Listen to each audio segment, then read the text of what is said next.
Hello and welcome दोस्तों, स्वागत है आपका हमारी आज की एक और नई वीडियो में। तो आज की इस वीडियो में मैं आपको बताने वाला हूं अननेम्ड मेमोरी सीजन 2 एपिसोड 4 के बारे में। तो चलिए करते हैं वीडियो को स्टार्ट। अगर आप चैनल पर नए हो तो जल्दी चैनल को सब्सक्राइब कर लो। एपिसोड 4 की स्टार्टिंग होती है जहाँ पे हम देखते हैं तिनासा और ऑस्कर आपस में ट्रेनिंग कर रहे होते हैं। जो तिनासा होती है वो मैजिक बॉल्स से ऑस्कर के ऊपर हमला कर रही होती है, वही दूसरी ओर ऑस्कर उन मैजिक बॉल्स को काटने की कोशिश कर रहा होता है। तभी हम देखते हैं तिनासा को, जो कि ऑस्कर से कहती है कि तुम्हें अपनी जो सेंसेस हैं उस पर फोकस करना है एंड उसको बढ़ाने की कोशिश करना है, क्योंकि जब तुम ऐसा कर लोगे तो तुम किसी भी स्पेल के जो कमजोर भाग है उन्हें देख पाओगे एंड आसानी से उसे काट पाओगे। तभी हम देखते हैं ऑस्कर को, जो कि बिल्कुल तिनासा की बताई हुई चीजों को फॉलो करता है एंड उसे सच में तिनाशा की जो जादू होती है उसके बैरियर्स दिख जाते हैं, जिसे वो आसानी से काट देता है अपनी तलवार से। एंड ऑस्कर कहता है कि फाइनली तुमने जो कहा वो सही है, मैं अब इस पे काबू पाता जा रहा हूँ। तभी हम देखते हैं दूसरा सीन जहाँ पे ऑस्कर का सर्वेंट वहाँ पे आता है एंड उसे कहता है कि ये देखिए, हमें एक लेटर मिला है प्रिंसेस नेफिल की तरफ से। अगला सीन हम देखते हैं जहाँ पे ऑस्कर यार्डा की चिट्ठी पढ़ के कहता है कि इस चिट्ठी के मुताबिक यार्डा के जो प्राइम मिनिस्टर हैं वो वहाँ के क्राउन प्रिंस को हटाना चाहते हैं, जिस वजह से प्रिंसेस नेफिली कुछ समय के लिए फारस में रहना चाहती है और मैं उन्हें ना भी नहीं कह सकता क्योंकि उनके हमारे साथ काफी अच्छे रिश्ते हैं, तो तुम उन्हें यस कह दो। तभी हम देखते हैं ऑस्कर अपने सर्वेंट से कहता है कि ये ठीक होगा कि तिनासा यहाँ पे रहे उनके साथ, क्योंकि हो सकता है कि वो उनके साथ दुश्मनी कर ले, जो कि हमारे लिए बिल्कुल भी अच्छा नहीं होगा। तभी हम देखते हैं उसका सर्वेंट उसे कहता है कि ये सब तो आपके ही हाथ में है, आप ही उसे रोक सकते हो। तभी हम देखते हैं जो उसका ऑस्कर होता है वो कहता है ठीक है, जब मैं अगली बार उससे मिलूंगा तो उसे वार्निंग दे दूंगा कि वो ऐसा कुछ ना करे। एंड वैसे भी मुझे लगता है कि आजकल वो कुछ ज्यादा ही बिजी है मेरे कर्ज को तोड़ने में। तभी बाहर से गाने की आवाज आती है। ऑस्कर गाने को सुन के समझ जाता है कि ये तिनाशा है। तभी वो अपने सर्वेंट से पूछता है कि बाहर क्या हो रहा है। उसका सर्वेंट उसे बताता है कि दो लोगों की शादी हुई है, जिसलिए तिनाशा गाना गा रही है। ऑस्कर ये देखकर समझ जाता है कि जो तिनाशा है वो काफी ज्यादा टैलेंटेड है। तभी हम अगला सीन देखते हैं जहाँ पे ऑस्कर उन लोगों को जाके कॉन्ग्रेचुलेशन कहता है जिनकी शादी हुई है एंड उसके बाद जाता है तिनासा से मिलने, बट तिनासा ने कुछ ज्यादा ही अल्कोहल पी लिया होता है जिससे वो झूम रही होती है। ऑस्कर उससे कहता है कि मैंने कहा था ना तुम्हें ज्यादा अल्कोहल नहीं पीने के लिए। तभी तिनाशा कहती है कि एक्चुअली मैंने कुछ ज्यादा ही पी ली है, अब मेरा मैजिक ओवरफ्लो हो रहा है। तभी हम देखते हैं जो ऑस्कर होता है वो उससे कहता है कि एक काम करो, तुम कोई सीलिंग मैजिक का वस्तु लेके आओ एंड उसे पहन लो, जिससे तुम्हारा मैजिक फिलहाल फ्लो में रहे। तभी हम देखते हैं कि तिनासा कुछ चीज लाने की कोशिश करती है बट वो नहीं कर पाती, बल्कि वो मैजिक का गलत यूज करके सारी चीजों को फ्लोट करने लगती है हवा में। तभी ऑस्कर उससे कहता है कि इससे बढ़िया तुम एक काम करो कि तुम अपना मैजिक इस्तेमाल करना ही बंद कर दो। तभी हम देखते हैं वहाँ पे ऑस्कर का नौकर आता है जो उससे बताता है कि एक्चुअली जो लेफ्लिन है वो 2 दिनों में यहाँ पे पहुंचने वाली है। तभी हम देखते हैं ऑस्कर उससे कहता है कि ठीक है, तुम सारे इंतजाम कर दो। देन हम अगला सीन देखते हैं जहाँ पर तिनासा उससे कहती है कि क्या तुम उससे शादी करने वाले हो। देन ऑस्कर उससे कहता है कि नहीं ऐसा नहीं है, बट तुम ऐसा क्यों पूछ रही हो। देन वो कहती है कि कुछ नहीं, बस ऐसे ही। तभी ऑस्कर उससे कहता है कि नहीं, तुम्हें कुछ कहना है तो कह दो। तभी हम देखते हैं तिनासा उससे कहती है कि कुछ नहीं, बस मैं तो यहाँ पे तुम्हारे यूज के लिए ही आई हूँ ना। तभी हम देखते हैं कि वो कहती है कि तुम्हारी जिससे मर्जी तुम उससे शादी कर लो। तभी हम देखते हैं ऑस्कर उससे कहता है वैसे भी तुमने सही कहा, मैं सोच भी रहा हूँ एक ऐसे क्वीन ढूंढने का जो कि कोई विंडो ना तोड़े और मैं आसानी से उससे शादी कर लूँ। तभी हम देखते हैं तिनासा ये सुनकर बिल्कुल ही तेजी से रोने लगती है एंड उससे कहती है कि मैं तुमसे नफरत करती हूँ। तभी हम देखते हैं ऑस्कर उससे कहता है कि मैं भी तुमसे नफरत करता हूँ, एक ऐसी जादूगरनी से जो कि दारू पीकर बिल्कुल ही हिलने लगती है। बट वो देखता है उसके मासूम से चेहरे को और कहता है कि मुझे फिर भी पसंद है तुम्हारा ये गाना जो तुम गाती हो। अगला सीन हम देखते हैं जहाँ पे प्रिंसेस नेफलिन फारस पहुंच जाती है एंड फारस पहुंचने के बाद ऑस्कर उनका स्वागत करता है अपनी महल में एंड रास्ते में जाते हुए वो बात करते हैं। नेफलिन उनसे कहती है कि मैंने सुना है कि तूलदार की प्रिंसेस तिनाशा भी यहीं पर हैं और वैसे भी मैं उनसे पहले मिल चुकी हूँ, तो मुझे ये कहने में बिल्कुल भी संकोच नहीं होगा कि वो काफी ज्यादा सुंदर है। तभी ऑस्कर उससे कहता है कि देखो मुझे इस बात से कोई फर्क नहीं पड़ता क्योंकि वो थोड़ी अजीब है, मुझे उसके लुक से कोई फर्क नहीं पड़ने वाला है। तभी हम देखते हैं तिनाशा वहाँ पे जादू से आती है एंड कहती है नेफलिन से कि तुमसे मिलकर खुशी हुई, काफी दिनों बाद मिले। तभी हम देखते हैं नेफलिन भी बिल्कुल उससे सेम कहती है एंड इसके बाद हमें अगला सीन दिखाया जाता है जहाँ पर ऑस्कर एंड तिनासा फाइट की ट्रेनिंग कर रहे होते हैं, कह सकते हैं शॉर्ट की ट्रेनिंग कर रहे होते हैं तलवार की। तभी वहाँ पर जो तिनासा होती है उसको चोट लग जाती है ट्रेनिंग करते हुए। ऑस्कर उससे कहता है कि तुम्हें अपने मैजिक का यूज करना चाहिए था बचने के लिए, बट तिनासा उससे कहती है कि नहीं बिल्कुल भी नहीं, अगर मैं ऐसा करती है तो ये तो गलत होता ना, क्योंकि हम तो शॉर्ट से प्रैक्टिस कर रहे हैं। तभी हम देखते हैं वहाँ पे नेफलिन आती है एंड कहती है कि मैं सोच रही थी कि मैं भी थोड़ा एक्सरसाइज करूँ, बट तुम लोग तो काफी अच्छा एक्सरसाइज कर रहे हो, क्या तुम हमेशा ही ऐसे लड़ते रहते हो। तभी हम देखते हैं तिनासा उसे बताती है कि नहीं, एक्चुअली मैंने ऑस्कर को कहा है कि वो मुझे तलवार चलाना सिखाए। है। तभी हम देखते हैं वहां पर एक अजीब सी आवाज आती है, जैसे कि कोई किसी को जान से मार दिया गया हो। एंड हम देखते हैं तिनासा वहां पे अपने मैजिक का यूज करती है ये जानने के लिए कि क्या हुआ। एंड वो अपने मीला को बुलाती है, अपने स्प्रिट को, एंड उससे कहती है कि जाओ उस हथियारे को पकड़ कर लाओ।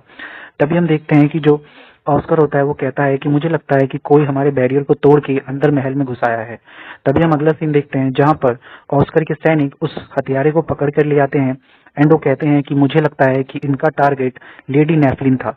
तभी हम देखते हैं वो बताता है कि ये केवल एक ऐसा आदमी है जिसको हायर किया गया था, बट असली आदमी अभी भी हमें नहीं मिला है। तभी हम देखते हैं तिनासा को, जो कि ऑस्कर से बताती है कि मुझे नहीं लगता कि कोई भी उस बैरियर को तोड़कर अंदर आ सकता है, क्योंकि कोई भी वहां से समन करके अंदर आना काफी ज्यादा मुश्किल है। बट हाँ, अगर कोई चलकर आए तो वहां से आ सकता है अंदर। तभी हम देखते हैं कि ऑस्कर कहता है इसका मतलब है कि किसी अंदर वाले ने ही उसकी मदद की है। तभी हम देखते हैं कि वो अपने सैनिक से कहता है कि तुम जाओ और इससे बात करने की कोशिश करो कि किसने इसे हायर किया है। एंड देन ऑस्कर तिनासा से कहता है कि एक्चुअली मुझे लगता है कि इन सब में यार्डा के प्राइम मिनिस्टर का हाथ है, तो मैं सोच रहा हूँ कि उन लोगों को मैं इस बारे में बता दूं। बट तभी तिनासा उससे कहती है कि अगर आप ऐसा करना चाहते हैं तो आपको सबसे पहले लेडी नेफ्लिन से सगाई करनी होगी। तभी हम देखते हैं ऑस्कर उससे कहता है क्या बात कर रही हो, इतनी सी बात के लिए मैं उससे सगाई करूंगा। तभी हम देखते हैं तिनासा उससे कहती है कि अगर आप ऐसा नहीं करेंगे तो आप उनके आपसी मामले में हस्तक्षेप नहीं कर सकते। और वैसे भी क्या आपको नहीं पता है वो यहाँ पे किस लिए आई है? वो यहाँ पे भी तो इसीलिए आई है कि वो आपसे सगाई कर सके। तभी हम देखते हैं कि वो कहता है कि हाँ ये बात सही है, बट अगर ऐसा हो कि वो यहाँ पे मर जाए तो शायद मुझे उसमें नाक घुसाने की कोई जरूरत नहीं पड़ेगी उनके आपसी मामले में। तभी हम देखते हैं तिनासा उससे कहती है कि बट अगर वो मर गई तो सारा इंजाम आपके ऊपर आ जाएगा। देन हम अगला सीन देखते हैं जहाँ पे तिनासा अपने रूम में होती है एंड मीला से बात कर रही होती है और कहती है कि मुझे लगता है कि ऑस्कर नेफ्लिन को पसंद करने लगा है। तभी मीला उससे कहती है कि अगर ऐसी बात है तो आप उसे मार क्यों नहीं देती। तभी हम देखते हैं जो तिनासा होती है वो कहती है कि नहीं हम ऐसा नहीं कर सकते। तभी हम देखते हैं वहां पर टेरविस आ जाता है और टेरविस को देख के तिनासा उससे पूछती है कि क्या हुआ, तुम्हें मुझसे क्या चाहिए। तभी हम देखते हैं टेरविस उससे कहता है कि बस मैं बोर हो रहा था तो मैंने सोचा कि तुम लोगों पे हंस लूं थोड़ा। देन हम देखते हैं टेरविस उसे बताता है कि मैं जानता हूँ कि तुम किस बारे में सोच रही हो। ये जो तुम प्रिंस के बारे में बात कर रही हो ना यार्डा के, वो काफी ज्यादा डरपोक है और उसी के मुकाबले जो प्राइम मिनिस्टर है वहाँ का काफी ज्यादा उत्सुक है एंड काफी ज्यादा ताकतवर भी है। तो मैं एक बात बताऊं, वो जो उसका प्राइम मिनिस्टर है वो पहले से ही सेक्रीफाइस करना चाहता है छोटी छोटी चीजें ताकि वो किंगडम को अच्छे से बचा सके। बट वहीं जो तुम्हारा प्रिंस है वो ये सब कुछ नहीं करना चाहता। तभी हम देखते हैं कि जो लेडी तिनासा है वो कहती है कि तुम्हें इस बारे में कैसे पता। देन टेरविस उसे बताता है कि एक्चुअली मैं अभी गैल्डोना में हूँ। एंड वो कहती है फिर तुम्हारा इन सबसे क्या लेना देना है। देन हम देखते हैं टेरविस उसे बताता है कि एक्चुअली मैं वहाँ का गार्डियन हूँ फिलहाल, इसीलिए मैं इन सब बारे में जानता हूँ। तभी हम देखते हैं तिनासा उससे कहती है तो तुम क्या चाहते हो। तभी हम देखते हैं कि टेरविस उसे कहता है कि जो तुम्हारी प्रिंसेस है ना वो वहां से भाग निकली है, तो मुझे लगता है कि तुम्हें उसे मार डालना चाहिए। ये कारण सबसे अच्छा है क्योंकि उसको अपने कंट्री की मदद करनी चाहिए थी, बट वो यहाँ पे भाग के आई है और तुम्हें नहीं लगता कि तुम्हारे पास जो पावर है उसका तुम्हें अच्छे से यूज करना चाहिए। तभी हम देखते हैं तिनासा उससे कहती है कि नहीं, मुझे नहीं लगता कि लोगों को मारना अच्छी बात है। तभी हम देखते हैं जो टेरविस होता है वो कहता है कि तुम आखिर चाहती क्या हो, तुम्हारे साथ क्या दिक्कत है। अभी टेरविस तिनासा से कहता है कि मुझे लगता है नेफ्लिन को मार डालना ही सबसे अच्छा उपाय होगा ताकि सब कुछ ठीक हो जाए। बट तभी तिनासा उसे कहती है कि नहीं, केवल तुम किसी को मार के कभी जीत नहीं सकते। तभी हम देखते हैं कि टेरविस उसे कहता है तुम्हारी मर्जी है, जो तुम चाहो करो, बट मैं जानता हूँ तुम जिसे ढूंढ रही हो ना, जिस हथियारे को, वो तुम्हारे महल में ही है, तुम्हें बस उसे ढूंढना है और मैं तुम्हारे इस प्रयासों को देखना चाहता हूँ बस बैठ के। देन हम अगला सीन देखते हैं जहाँ पे नेफ्लिन की जो नौकरानी होती है यानी कि सर्वेंट, वो कहती है कि फारस के महाराज ने हमें बता दिया है कि कोई ना कोई हमें से ही गद्दार है, बट हमारी महारानी सब पे विश्वास करती है, बट अब वो केवल एक रूम के अंदर कैद होकर रह गई है, मुझे उनके लिए कुछ करना ही होगा। तभी हम देखते हैं वो अपने एक साथी से बात करती है कि मुझे लगता है कि हम लोगों को यार्डा में ही रहना चाहिए था, ये ज्यादा ठीक होता है हमारे लिए। बट तभी हम देखते हैं कि उसका आदमी उसे कहता है कि नहीं, हमें लगता है कि फेरिस में रहना अच्छी बात होगी हमारे लिए, क्योंकि वैसे भी जो फेरिस के किंग हैं उनका और हमारी नेफ्लिन का काफी अच्छा संबंध है, तो मुझे लगता है वो हमारी काफी मदद करेंगे। तभी हम देखते हैं कि जो नेफ्लिन होती है उसके कमरे से आवाज आती है, जो उसकी मेड होती है वो मर जाती है। देन हम देखते हैं वो उसके सारे सर्वेंट फेरिस के महाराज यानी कि ऑस्कर से मिलने जाती है और उनसे बताते हैं कि मुझे लगता है कि वो जो औरत मरी है यानी कि जो मेड मरी है वो पॉइजन खा के मरी है जो कि खाने में था। एंड हम देखते हैं उनमें से एक आदमी बताता है कि बाकी भी कई लोगों ने वो खाना खाया बट कोई और नहीं मरा, सिर्फ केवल और केवल वो मेड ही मरी। मुझे लगता है कि वो खाना खास तौर पे नेफ्लिन के लिए बनाया गया था। तभी नेफ्लिन की सर्वेंट ऑस्कर को बताती है कि मुझे लगता है ये खाने में जहर मिलाने का काम हमारे सर्वेंट ने किया है जो कि अब मिसिंग है और उसके उस मेड के साथ काफी सारे संबंध भी थे।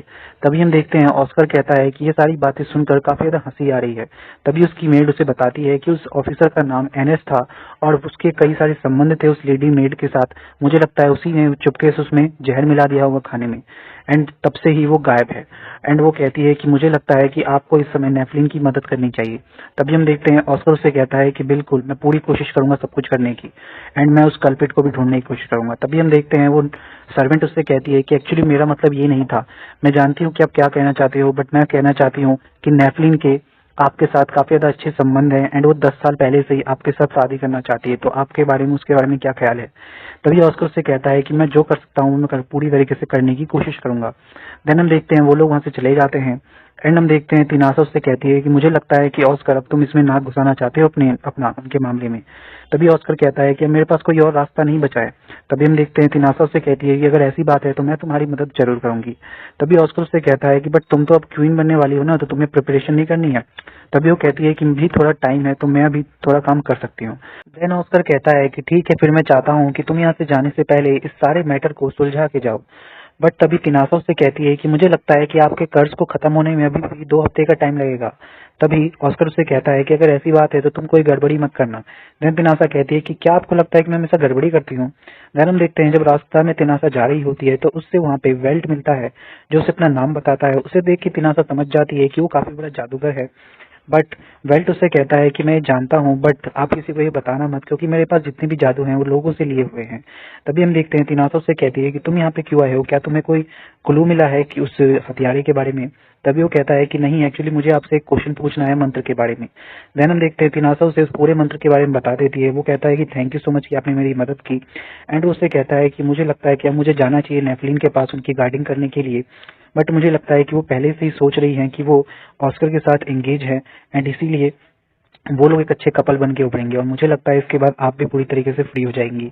उसकी ये बात सुनकर तिनासा समझ जाती है कि वो उसे कहना चाहता है कि तुम अपने काम से काम रखो और नेफलिन के मामले में टांग मत अड़ाओ। देन हम देखते हैं अगला सीन जहाँ पर फेस्टिवल हो रहा होता है सगाई का, जहाँ पर ऑस्कर की सगाई होने वाली होती है नेफलिन से। एंड हम देखते हैं तिनासा वहाँ पे आती है और नेफलिन से कहती है कि क्या हुआ नेफलिन, तुम इतनी ज्यादा उदास क्यों लग रही हो, वैसे भी मैं अब यहाँ से जाने वाली हूँ, तो मैं सोच रही हूँ कि तुम्हारे थोड़ा मूड अच्छा कर दूं। तभी हम देखते हैं कि ऑस्कर उससे कहता है कि क्या तुम तुरंत जाने वाली हो। तभी वो कहती है नहीं, अभी थोड़ा टाइम है। देन ऑस्कर उससे कहता है तो तुम एक काम क्यों नहीं करती, जाने से पहले एक सॉन्ग क्यों नहीं गाती मेरे लिए।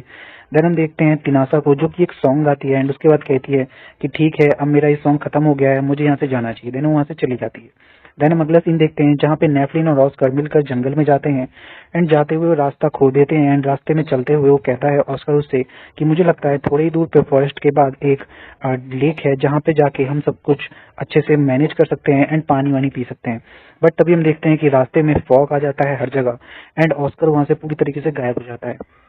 जैसे ही ऑस्कर वहां से गायब होता है उसका एक सैनिक नेफलिया के ऊपर हमला करता है, बट हम देखते हैं कि नेफलिया उससे बच जाती है। एक्चुअली वो नेफलिया नहीं बल्कि तिनासा होती है नेफलिया के रूप में, एंड तिनासा कहती है कि वो तुम ही हो जो नेफलिन के ऊपर हमला करना चाहते हो। एंड हम देखते हैं वो कहती है कि मुझे नहीं लग रहा था कि मुझे तुम्हें मारना पड़ेगा, एंड वो उससे लड़ाई स्टार्ट होती है, एंड वो उसके गले में सीधा तलवार घुसा देती है। बट हम देखते हैं कि उसको इससे कोई फर्क नहीं पड़ता, वो एक डीमन में बदल जाता है। एंड तभी हम देखते हैं जैसे ही तिनासा के ऊपर वो हमला करता है, ऑस्कर वहां से आता है एकदम टेलीपोर्टेशन मैजिक का यूज करके, एंड कहता है वेल्ट को कि थैंक यू कि तुमने मेरे लिए मैजिक का यूज किया, एंड वो उससे लड़ना स्टार्ट करता है।